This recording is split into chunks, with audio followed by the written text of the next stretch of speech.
तो नरहर देव जी गोरीलाल ठाकुर जी की सेवा करते थे और गोरीलाल कुंज के मुख्य अर्चक। कई सारे शिष्य थे उनके, उन्हीं शिष्यों में एक थे श्री रसिक देव जी, जिनका पद अभी हम लोगों ने गाया।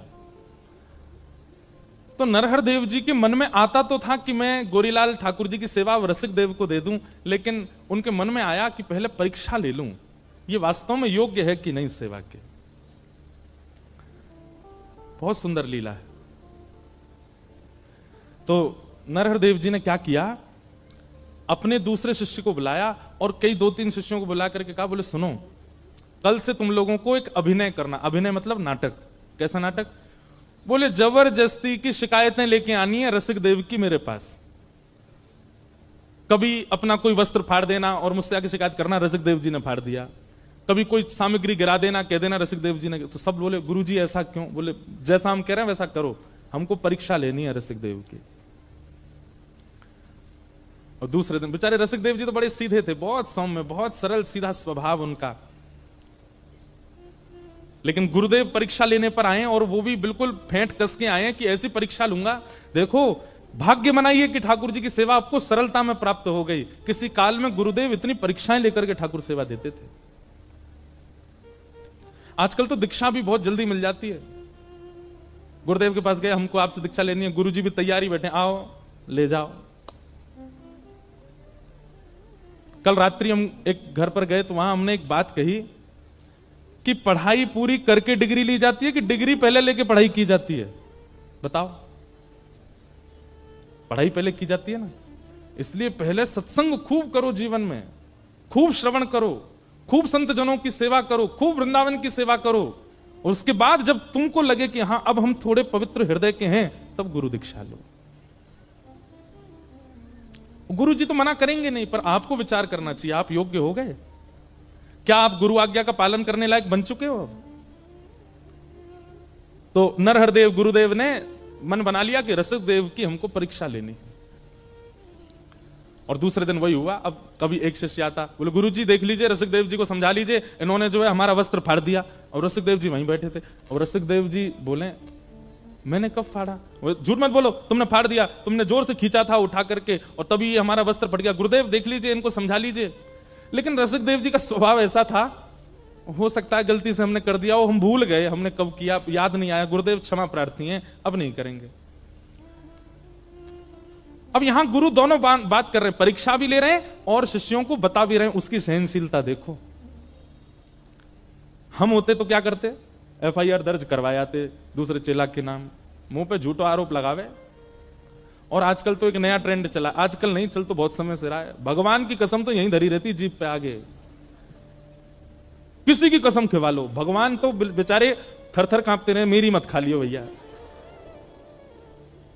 अच्छा, लोग इतने विचित्र होते हैं, कई हमारे परिकर के भी हैं ऐसे, उनसे कहो हमारी सौगंध खाओ, आपकी नहीं खाएंगे लेकिन भगवान कसम खा रहे हमने नहीं। भगवान इतने सस्ते हैं, को पता है कि ठाकुर जी को तो कुछ कहना नहीं आके।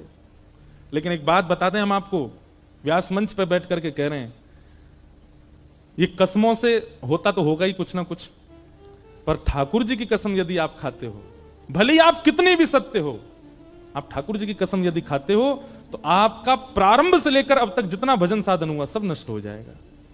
ठाकुर जी की कसम मत खाइए, कभी भगवान की कसम नहीं खानी है। ये आज प्रण ले लीजिए, मैया की खा लो, पिताजी की खा लो, पत्नी की खा लो, बच्चन की खा लो, क्यों? जे अपने इनकी खाओ, ठाकुर जी उनकी नहीं। चाहे आप सत्य क्यों नहीं कह रहे हो तब भी नहीं। वो बात अलग है कि जब कोर्ट में जाते हैं तो फिर वहां तो फिर वही दरवाई दिए जाते हैं हाथ, वहां भी झूठ बोलते हैं लोग, गीता जी पे हाथ धर के भी झूठ बोल देते हैं। इसीलिए तो जेल होती है फिर उनका, क्योंकि सारा पुण्य नष्ट हो जाता है। तो रसिक देव जी का स्वभाव कैसा? उन पर झूठा आरोप लगाते हैं। गुरुदेव देखिए ये ऐसा करता है। रसिक देव जी बोले गलती से हो गया होगा, किया नहीं है रसिक देव जी ने, लेकिन कह रहे हैं ये कह रहा है तो सत्य ही होगा, कर दिया होगा मैंने। गुरुदेव क्षमा प्रार्थी, अब नहीं करूंगा। दूसरे दिन फिर कोई चेला ने आके शिकायत की, तीसरे दिन फिर कोई चेला ने शिकायत की। ऐसे इतनी शिकायतें हो गई, रसिक देव जी को खुद ही लगने लगा कि मुझ में अपराध है। और एक दिन नरहर देव जी गुरुदेव जो थे उनके, उन्होंने कहा ए रसिक देव इधर आओ, तुम्हारी बहुत शिकायतें आ रही हैं हमारे पास, अब अगर एक भी शिकायत आई तो हमको कठोर नियम लेना पड़ेगा। बोले गुरुदेव मैं कुछ नहीं करूंगा। रसिक देव जी कुछ नहीं करते, सुबह स्नान करके एक कोने में खड़े रहते, भैया मुझसे पता नहीं कब अपराध बन जाता है, आज मैं कुछ नहीं करूंगा। उस दिन पूरे दिन कुछ नहीं किया, उस दिन भी गुरुदेव पर एक शिकायत पहुंच गई, देखिए रसिक देव जी ने हमारी ऊपर ना उठा के जो है मिट्टी में फेंक दिया। गुरुदेव ताम्र वर्ण, आंखें लाल, मुख लाल, बोले रोज तुम्हारी शिकायत आती है, रोज सब आके तेरी शिकायत करते हैं, तो एक काम कर आश्रम से निकल जा। रसिक देव जी हाथ पैर कांप रहे हैं, रो रहे हैं, बोले गुरुदेव मैंने अपराध किया, उसका मुझे दंड आप आश्रम में ही दे दीजिए, लेकिन मुझे दूर मत कीजिए, मैं आपको देखे बगैर रह नहीं पाऊंगा। एक बार को प्रिया प्रियतम के नित्य दर्शन ना हो मुझे स्वीकार है, पर मेरे गुरुदेव मुझे ना दिखें ये मुझसे सहन नहीं होगा गुरुदेव। बोले सुन, हमारी आज्ञा मान और आश्रम छोड़ के चला जा, अभी जा। रसिक देव जी बोले गुरुदेव दूसरी बार कहना नहीं पड़ेगा आपको, मैं जाता हूं। और अपने सब गुरु भाई जो शिकायतें करते थे वो अंदर ही अंदर वे सब रो रहे हैं, क्योंकि रसिक देव जी ने कुछ किया नहीं, वो तो गुरुदेव करवा रहे हैं। सबसे क्षमा प्रार्थी हो गए, मुझे क्षमा कर देना गुरु भाई, मैंने जो किया मुझे क्षमा कर देना।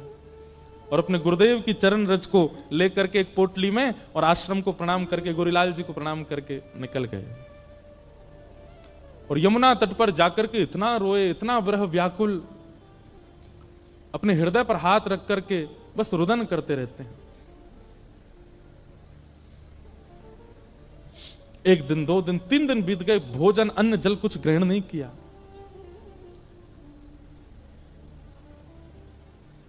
लेकिन रसिक देव जी के इतनी ख्याति थी कि उनके कई वैष्णव बाहर के ऐसे थे ब्रजवासी जो उनको घेरे रहते थे, तो वे सब लाते, उनको प्रसाद पवा देते, उनके वस्त्र धो देते, उनकी सेवा कर देते। पर रसिक देव जी व्याकुल पड़े रहते, मेरे गुरुदेव ने मुझे दूर कर दिया अपने से। नजरों से गिराना ना, चाहे जितनी सजा देना, नजरों से गिराना ना, चाहे जितनी सजा देना, नजरों से जो गिर जाए, नजरों से जो गिर जाए, मुश्किल ही संभल पाए, राधे तेरे चरणों की, श्यामा तेरे चरणों की, गर धूल जो मिल जाए, सच कहता हूँ मेरी तकदीर बदल जाए, राधे तेरे चरणों की। ये तो वही समझ सकता है जब कोई प्रेम करने वाला, अत्यंत प्रेम करने वाला आपसे नजर फेर लेता है, उस समय ऐसा लगता है असंख्य बाण मार दिए हो हम। रसिक देव जी की निष्ठा प्रिया प्रियतम में है, पर जितनी प्रिया प्रियतम में है उससे कई गुना ज्यादा अपने गुरुदेव में, और वो गुरुदेव अपने नजरों से आगे कर दें, और वो भी तब जब रसिक देव जी का कोई अपराध नहीं।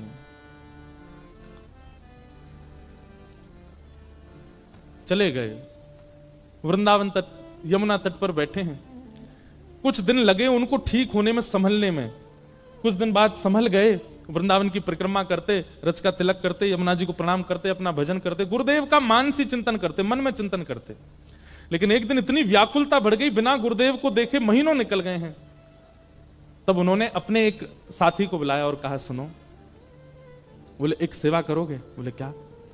मेरा नाम मत लेना, पर तुम जाओ और गुरुदेव से जाके निवेदन करो कि गुरुदेव स्नान करने के बाद जो उनके पुराने वस्त्र होते हैं ना, वो तुम्हें दे दिया करें। तुम ऐसा कहना कि तुम धो के सुंदर उनको इत्र आदि लगा करके स्वच्छ करके गुरुदेव को दे दोगे, पर तुम लाके मुझे दे दिया करना। मुझे एक सेवा तो गुरुदेव की मैं यहां बैठे बैठे करूं। व्यक्ति गया और नरहरदेव जी से जाके निवेदन किया, गुरुजी हमारी प्रार्थना है कि आपके जो वस्त्र हैं वो धोने की सेवा हमारे परिवार को मिले। नरहरदेव जी बोले अरे तो इसमें क्या बात, ठीक है कल से हम तुमको दे दिया करेंगे। सब लोग इधर देखो, पीछे वाले कुछ होता है वहीं देखने लगते हो, इधर देखो, इतने बढ़िया चरित्र चल रहा है, सुनो। तो अब वो व्यक्ति गया और नरहर देव जी गुरुदेव के जितने वस्त्र होते थे ला करके रसिक देव जी को दे देते। रसिक देव जी पहले तो गुरुदेव के वस्त्रों को लेते, फिर उनको प्रणाम करते, फिर उनकी सुगंधी लेते, उन्हीं को वंदन करते, उन्हीं से लिपट लिपट के रो लेते, मेरे गुरुदेव के वस्त्र हैं। और फिर उसके बाद सुंदर जल से उनको स्वच्छ करते, सुखाते, वही उनकी सेवा, नाम जप और गुरुदेव के वस्त्र धोना, यही उनकी सेवा थी। गुरुदेव के 2 वस्त्र हैं, ऊपर का कुर्ता, नीचे की धोती, यही युगल सरकार मान लेते हैं, इन्हीं की ऐसी आराधना करते। और उसमें बढ़िया इत्र लगा करके स्वच्छ बिल्कुल सीमित वो करके उसको भिजवा देते। नरहर देव जी को बड़ा सुख मिलता, उनका भजन में और सुख बढ़ने लगा। वो वस्त्र धारण करते प्रिया प्रियतम के प्रति और भाव बढ़ने लगा उनका।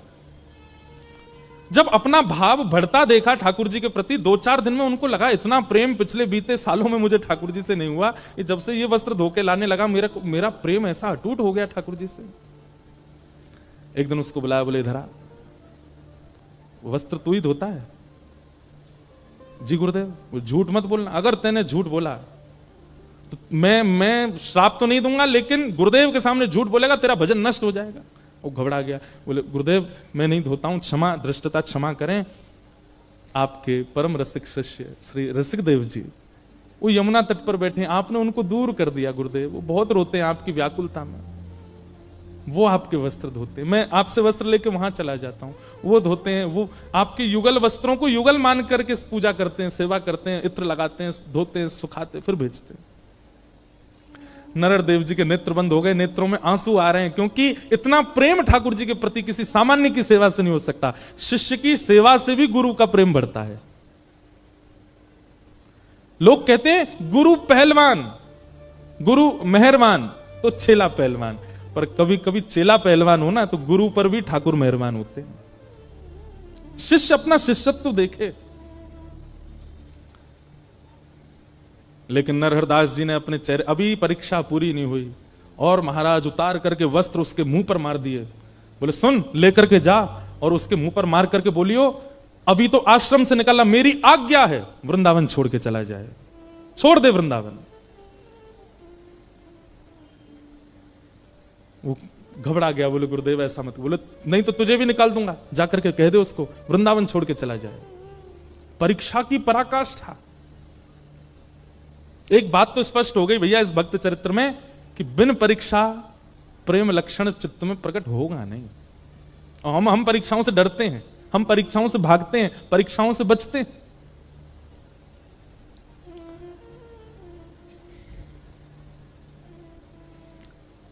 अब वो जो रोज गुरु जी के वस्त्र लाता था, आज वो रोता रोता रसिक देव जी तो प्रतीक्षा करते थे गुरुदेव के वस्त्र आ रहे होंगे, बड़े व्याकुल दौड़ करके आधे रास्ता में बोले आज तुम खाली आता है, वस्त्र नहीं लेकर के आए गुरुदेव के। चरणों में गिर गया, बोले कि मुझे क्षमा कर दें, गुरुदेव ने एक आज्ञा दी है और मैं वो आपको सुनाना चाहता हूं। रसिक देव जी बोले मेरे लिए आज्ञा दी? बोले हाँ।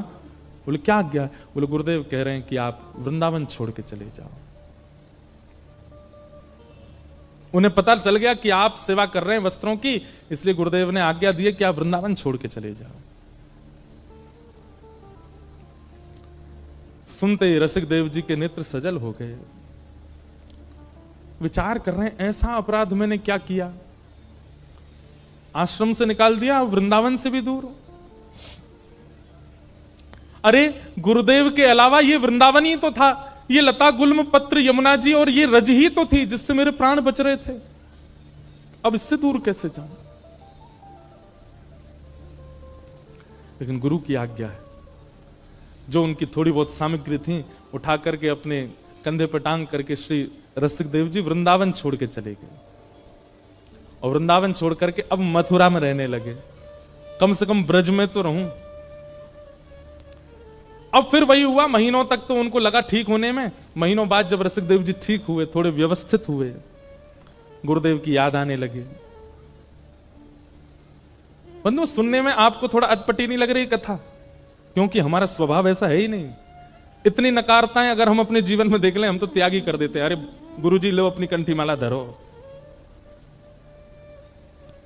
पर संबंध वो अच्छा जिस संबंध में हमारा सामने वाला चाहे जैसा हो, हम उसका त्याग ना करें, संबंध वो अच्छा।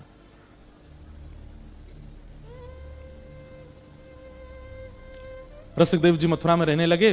कुछ दिन बाद थोड़े ठीक हुए, तो ठीक होकर के अब सोचने लगे गुरुदेव के दर्शन तो कर नहीं सकता, वस्त्र भी छू नहीं सकता, कैसे क्या करूं। लोग बाग आते थे रसिकदेव जी से मिलने, दान दक्षिणा चढ़ाते थे, रसिकदेव जी सब इकट्ठी करते। पहले तो लेते ही नहीं थे, लेकिन फिर इकट्ठी करने लगे, और इकट्ठी करके महीना में जितनी दक्षिणा इकट्ठी होती, किसी सेठ को बुलाते मथुरा के, और सेठ से कहते सुनो, वृंदावन में गोरीलाल कुंज है ना, वहां जाना, और वहां के जो श्री महाराज जी हैं उनको अपनी तरफ से, मेरा नाम नहीं लेना, अपनी तरफ से निवेदित कर देना, कह देना ठाकुर जी की सेवा के लिए कुछ दक्षिणा है। सेठ जाता, सेठ गया, जाकर के महाराज खूब सारा धन, जैसे ही उसने नरहरदेव जी को प्रणाम, बोले ठाकुर जी की सेवा के लिए, उत्सव के लिए थोड़ी राशि है महाराज जी, स्वीकार करो। महाराज जी बोले अरे वाह भैया बढ़िया, अब चलो महाराज ठाकुर जी का बढ़िया उत्सव करेंगे हम इससे। वो धन ले लिया, धन लेकर के खूब सुंदर उत्सव किया। उत्सव हुआ वृंदावन में, और विश्राम घाट मथुरा में नाच रहे थे श्री रसिकदेव जी की आज ठाकुर जी का उत्सव हो रहा है, मेरी सेवा कैसे भी गुरुदेव स्वीकार तो कर रहे हैं। रसिकदेव जी को अब तो चाव होने लगा, जो भी आकर के कुछ देता सब इकट्ठा करते, और इकट्ठा करके फिर उस सेठ को बुलाते, बोले सुनो ये इस महीने गुरुदेव को दे आओ। 2-3 बार सेवा आ गई वृंदावन, चौथी बार नरहरदेव जी के मन में आई, बोले बहुत बड़ा दानवीर नहीं बनना है ये, महीना भर की सबरी कमाई ला करके और यहां चरणों में अर्पित कर देता है, ये सेठ इतना बड़ा दानी, इसके चित्त में इतना दान कहां से आ गया। सेठ लोग तो 1 साल में 1 बार दान करते हैं, 10 साल तक गाते हैं, ये हर महीने आ जाता है लेकर के। नरहरदेव जी ने कहा ए सोने धरा सेठ, ये धन तुम्हारा है? बोले जी। उसको भी सौगंध दे दी, बोले देख तेरा नाश हो जाएगा, ऐसा हो जाएगा, मुझसे झूठ मत बोलना, सत्य बताइए धन किसका है। सेठ जी घबरा गए, बोले आपके शिष्य श्री रसिकदेव जी वो मथुरा में हैं, महीना में जितने उनके पास शिष्यगण आते हैं, जो भी कुछ चढ़ाते हैं, सब इकट्ठी करके मेरे हाथ भिजवा देते हैं। ताम्र वर्ण हो गया, लाल पड़ गई आंखें गुरुदेव की, और उठा करके सारा धन फेंक दिया उसके ऊपर, और कहा लेकर के जाओ इसको, और जा करके उसके मुंह पर मारना। उसको आश्रम से निकाल दिया, वृंदावन से निकाल दिया, अब भी पीछा नहीं छोड़ता है, कुछ ना कुछ करके यहां भेजता रहता सामग्री, क्या दिखाना चाहता है। और उसको आज्ञा देना, यदि गुरु के प्रति निष्ठा रखता है तो अब ब्रज छोड़ के चला जाए।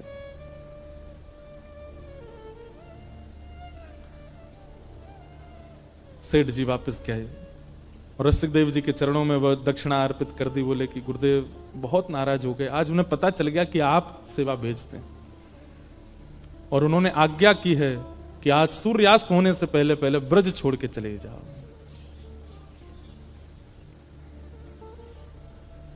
रसिकदेव जी व्याकुलता की पराकाष्ठा पार हो गए, अपनी सामग्री सब उठाई और तुरंत निकल गए वृंदावन, ब्रज छोड़ करके। और ब्रज छोड़ करके अपने जन्म स्थान बुंदेलखंड के पास मध्य प्रदेश में पहुंच गए और वहीं रहने लगे। अब ना तो सेवा कर पाते हैं, ना सेवा पहुंचवा पाते हैं, कुछ नहीं करते, केवल वहां बैठे बैठे मानसी में गुरु का स्मरण करते हैं नित्य। अपने गुरुदेव का त्याग नहीं किया, नित्य मानसी में प्रिया प्रियतम और प्रिया प्रियतम के चरणों में बैठे गुरुदेव, और इन तीनों की उपासना करते हैं श्री रसिकदेव जी महाराज। अब तो वर्षों बीत गए, वृंदावन देखा भी नहीं रसिकदेव जी ने। कुछ वर्ष बाद श्री नरहर देव जी बुंदेलखंड यात्रा पर गए, और जैसे ही बुंदेलखंड यात्रा पर गए तो पूरे बुंदेलखंड के वैष्णव समाज इकट्ठा हो गया, सबने खूब स्वागत किया। इतने बड़े रसिक संत आए हैं वृंदावन से। कुछ लोगों ने जाकर के श्री रसिकदेव जी से कहा, बोले आपके गुरुजी आए हैं बुंदेलखंड, आप वृंदावन नहीं जा सकते, आपको अधिकार नहीं है, कम से कम यहां उनका दर्शन कर लीजिए, वो नगर भ्रमण पर निकले हैं, आप बाहर आ जाइए ना, हम लेके चलते हैं, आप दूर खड़े होकर ओटो में से दर्शन कर लेना। रसिकदेव जी रोने लगे, हाथ पांव चलाने लगे, बोले मेरा मन तो बहुत है कि मैं गुरुदेव को एक बार देख लूं, लेकिन मुझे भय इस बात का, कहीं उन्होंने मुझे देख लिया तो वो प्रसन्न मुद्रा में होंगे, हंस रहे होंगे, कहीं मुझे देख करके उदास ना हो जाए, दुखी ना हो जाए, मेरे मुख से कहीं उनके चित्त पर मलिनता ना आ जाए। सुनो, तुम जाओ और गुरुदेव को देखना, उनकी रूप माधुरी का दर्शन करना, और उनके नेत्र कैसे लग रहे हैं, नासिका कैसी, कान कैसे, चरण कैसे, और जो वो चल के चले जाएं उनकी रज ले आना। ऐसी गुरु निष्ठा ये केवल सुन लीजिए, आज तो देखने में मिल भी नहीं सकती। हम जब जाते हैं तो सब हमको प्रणाम करते हैं, जय श्री कृष्ण करते हैं। वहां जाते हैं सब वैष्णव खड़े हो गए, कोई कुछ लाते हैं, कुछ इतना सब स्नेह देते हैं, पर बुरा नहीं मानिएगा। कल कोई यहां पर आकर के कहते महाराज जी कल रात को पी रहे थे, तो आप लोग एक क्षण नहीं लगाओगे, भले ही वो बेचारा ये कहना भूल जाए कि चाय पी रहे थे, इतने में ही आपकी निष्ठा नष्ट हो जाएगी। ये संसार का स्वरूप है।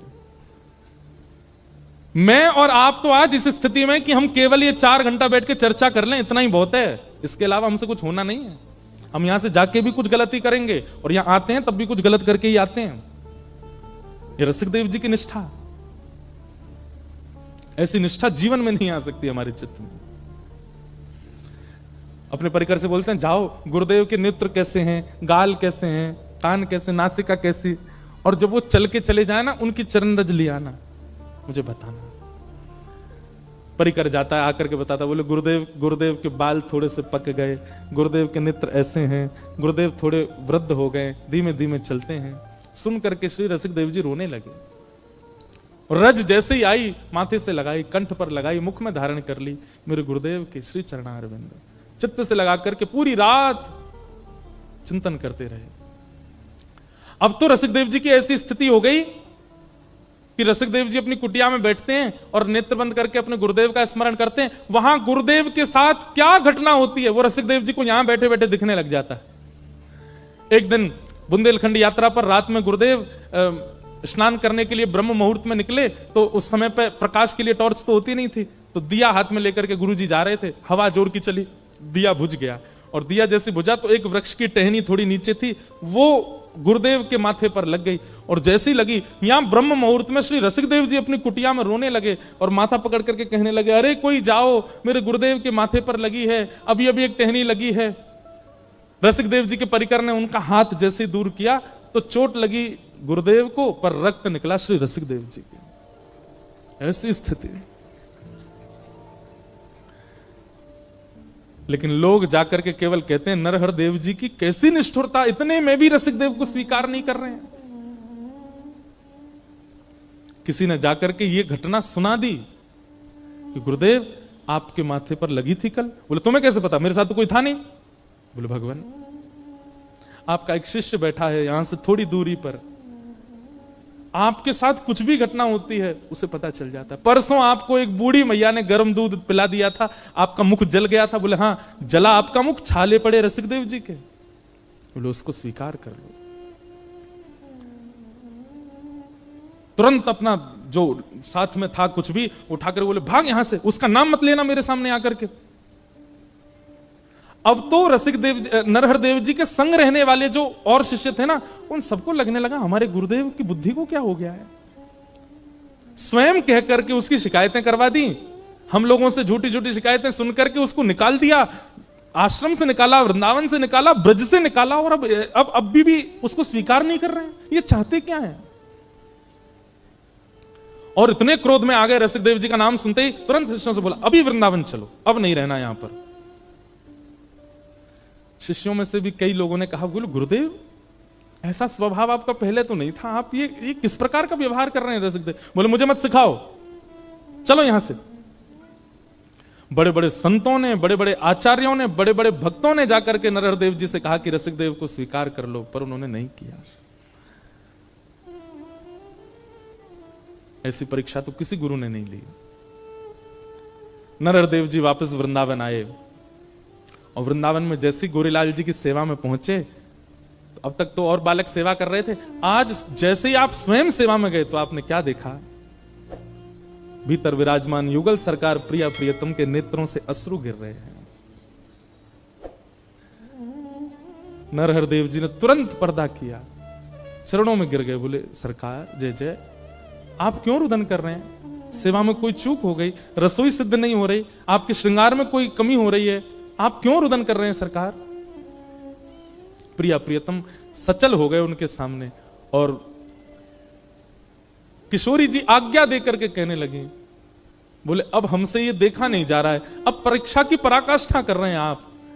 इतनी परीक्षा तो कभी श्याम सुंदर नहीं लेते, इतनी परीक्षा की भावना तो कभी किसी देव चित्त में नहीं आती, जितने कठोर हृदय से आप रसिकदेव की परीक्षा ले रहे हैं। हमारी आपसे प्रार्थना है रसिकदेव को अब स्वीकार कर लो। नरहरदेव जी उठ करके नृत्य करने लगे, बोले मैं बस इसी की प्रतीक्षा कर रहा था कि आप कहो कि उसको स्वीकार करो। मुझसे सबने कहा, आचार्यों ने कहा, शिष्यों ने कहा, पर मैं रसिक देव की भक्ति आपके मुख से सुनना चाहता था। मेरे शिष्य की पराकाष्ठा, मेरे शिष्य का प्रेम कोई और मुझसे कहे, मुझे उसमें रुचि नहीं थी। मैं चाहता था कि प्रिया प्रियतम स्वयं एक दिन प्रकट होकर के कहेंगे कि रसिक देव जैसा शिष्य इसको स्वीकार करो, तब स्वीकार करो। ये परीक्षा इसी के लिए कर रहा था कि आप बोलो। आज नरहरदेव जी का एक अलग रूप दिखा, जो इतने निष्ठुर, इतने कठोर हृदय के बन गए थे पिछले कुछ वर्षों में, आज वो द्रवित हृदय, इतने दिन का भरा था हृदय में, नेत्रों से अविरल अश्रुधार गिर रही है, और अपने सब शिष्यों से कहने लगे, मेरे प्राण, मेरे जीवन, मेरे अत्यंत प्रिय रसिक देव को कोई लेकर के आओ।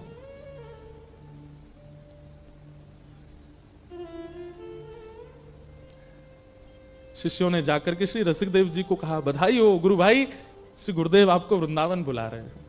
और ये शब्द सुनने के लिए रसिक देव जी के कान तरस गए थे कि मुझे गुरुदेव पुकारे।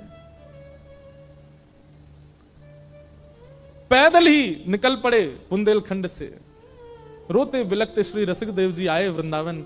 और जैसी गोरीलाल कुंज में आकर के श्री गुरुदेव को आज वर्षों बाद देखा, लिपट गए एक दूसरे के अंक से।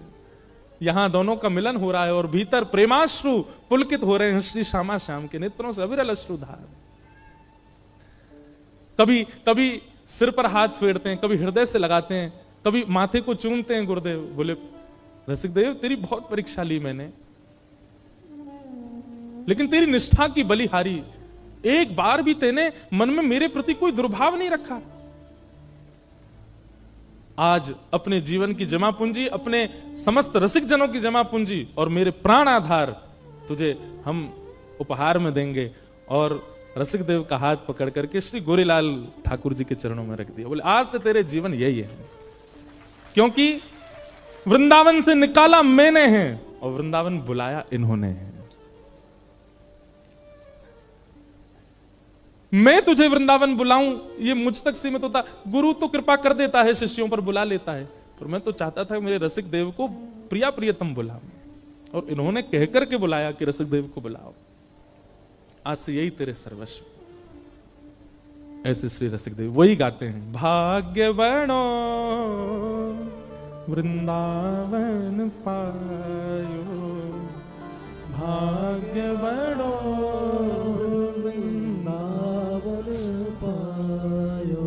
श्री रसिक बिहारी की गति पाई, श्री रसिक बिहारी की गति पाई, रसिक बिहारी की गति पाई, रसिक बिहारी की गति पाई, धन धन लोक कहायो,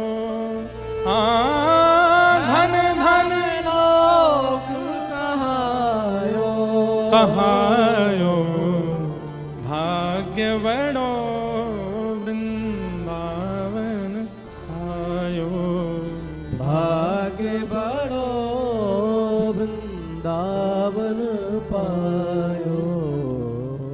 ऐसे श्री रसिक देव जी। तो मैं ये किस भाव से कह रहा था पूरी वृत्तांत को, कि हमें अवसर मिला है मानव देह, इस मानव देह के इस अवसर को व्यर्थ मत गवाइए।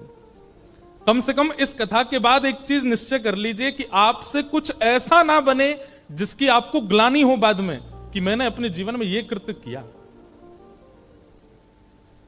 बंधुओं, ग्लानि में जीवन जीना भगवत प्राप्ति में बाधा बन जाता है। कहीं आत्मग्लानि ना हो, कहीं देह ग्लानि